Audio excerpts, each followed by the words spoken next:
જામનગર જિલ્લાના ધ્રોલ તાલુકાના ઇટાળા ગામે કોન્ટ્રાક્ટરે આસિસ્ટન્ટ એન્જિનિયર પર હુમલો કરતા ચકચાર મચી। આરએનબી પંચાયત વિભાગના આસિસ્ટન્ટ એન્જિનિયર નીલરાજસિંહ પરબતસિંહ બારડ ચાલુ સાઇટે નિરીક્ષણ કરવા ગયા હતા, ત્યારે નિરીક્ષણ દરમિયાન જ અચાનક કોન્ટ્રાક્ટરે અધિકારી પર જીવલેણ હુમલો કર્યો હતો।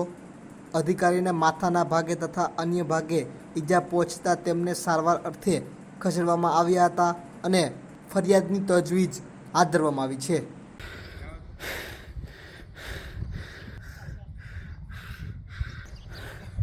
રાहुल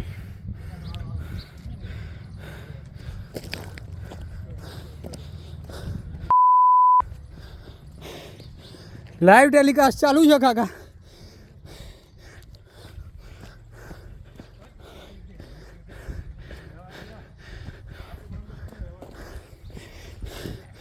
राहुल